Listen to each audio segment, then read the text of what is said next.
natin at na-stranded na tayo dahil sa sama ng panahon. Pero nagawa natin ang paraan at nakapunta naman tayo sa mga lugar na ating mga ninanais kahit na mahirap at kulang tayo sa mga resources.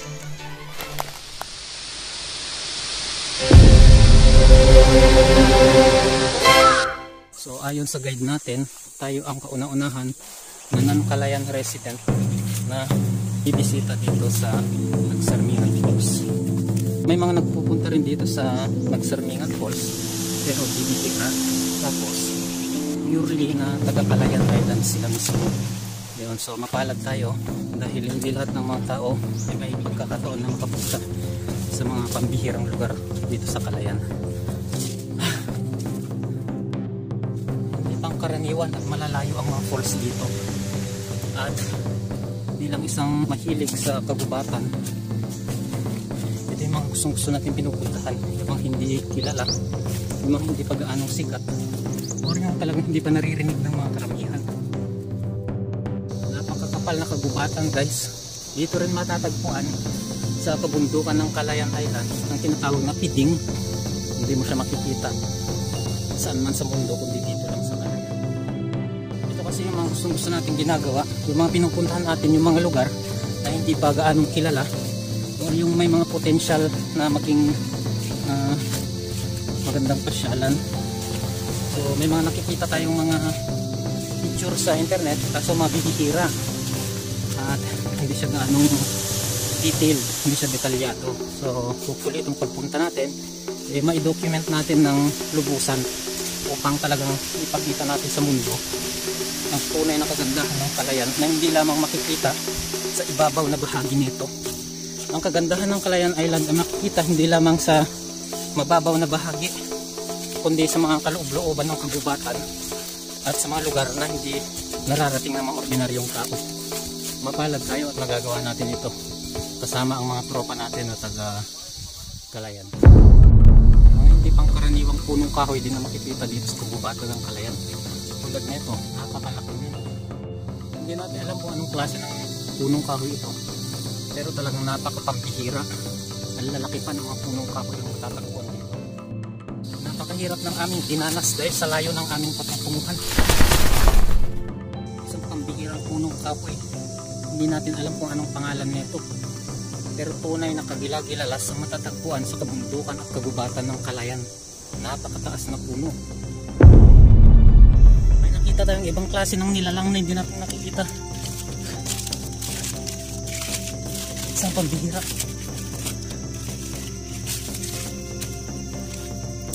Yan guys, oh. Isang pambihirang nilalang. Guys, ano yan? Hindi pang karaniwan. Ano hayop to?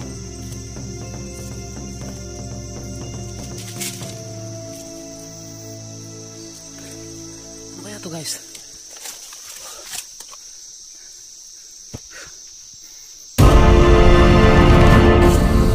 Talagang hindi maarok ng iyong utak ang kayamanan na dulot ng kalikasan dito sa Calayan Island. Ay, sa wakas palabas na kami ng kagubatan, ngunit malayo pa ang aming tutunguhin.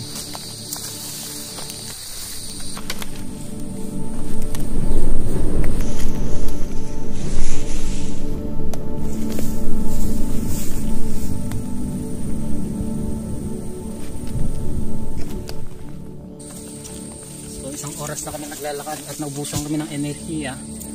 At ayun nga, meron kaming makita dito na wild coconut. Wala naman siguro may-ari na ito, kaya kukuha kami ng lakas.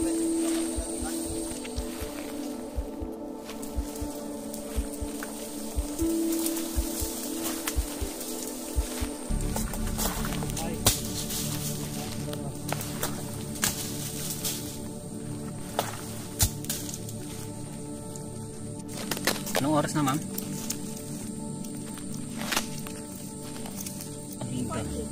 Ang dami naman bunga ng nyug na to. Awan may sa orasan? 30 minutes? Ano ka nalang ilog ba maalit? Alam na pa yun.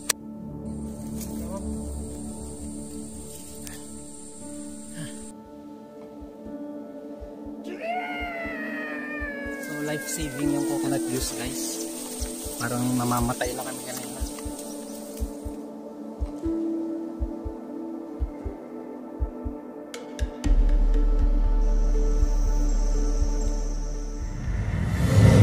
So meron tayong nakitang kakaibang ibon guys dito sa daanan. Hindi natin alam kung anong pangalan nito pero feeling ko sausaw ito eh. Yan, talagang napakayaman ng kagubatan ng Kalayaan. So pakakawalan natin siya kasi hindi naman dapat natin dinidisturb itong mga nilalang na to. So sumabit lang siya sa daanan natin. Yan. So meron tayong nakitang halaman na kung tawagin ay alupa. Napaka-poisonous na ito guys. Napakakati. Kaya wag mong hahawakan yan. Kung hindi ka eksperto, wag mong hahawakan kasi delikado. Hey! Hey! Nya ulit tinagan na dagito eh. Ubog ti. Ratan. Okay.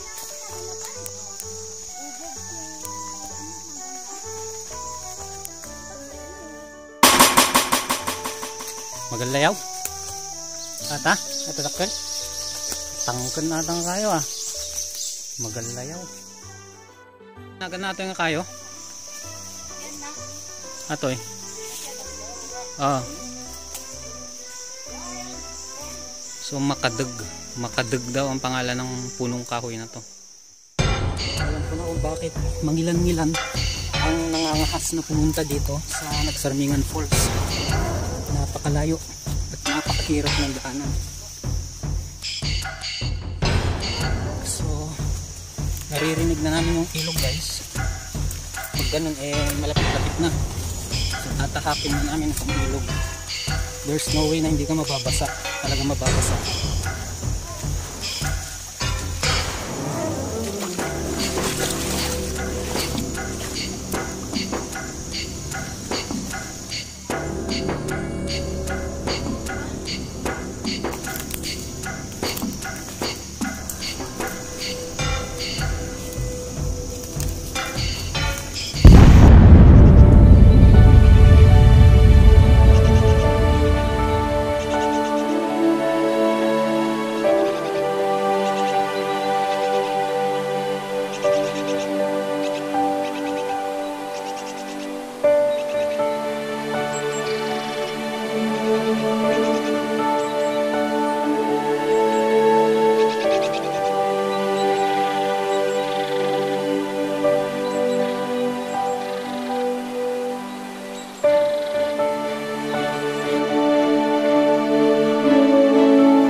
So ginabi tayo kasi multi-cascaded pala yung Nagsarmingan Falls. Napakarami, hindi lang 10.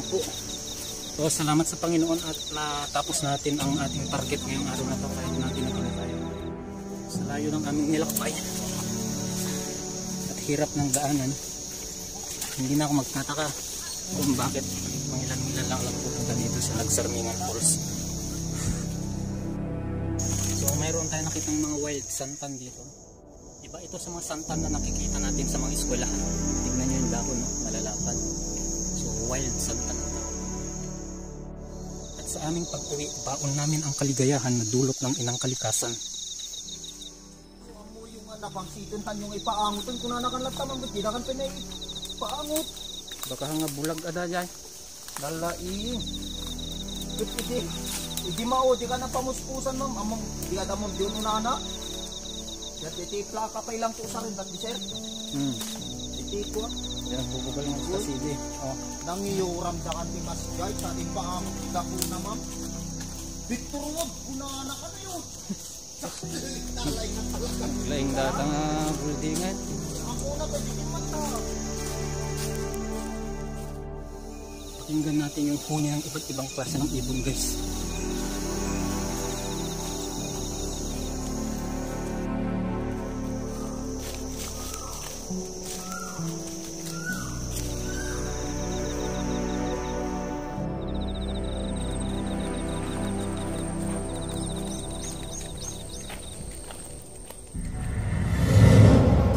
Nakarating na kami dito sa aming pinunduhan after mga 4 na oras, promise 4 na oras na straight na lakad. Wala kaming pahinga, promise. Kaya kitang kita naman sa aming mga mukha ang pagod at gutom. So, tignan mo yung mga guide natin tsaka yung mga driver. So hindi kami nagpahinga kasi hinahabol namin yung liwanag kasi baka abutan kami ng dilim. Pag umupo ka, talagang tatamarin ka na. Pero kailangan ko umupo. Oh my gosh. Papahinga lang kami. Yes. So natapos natin ang ating mission sa araw na ito.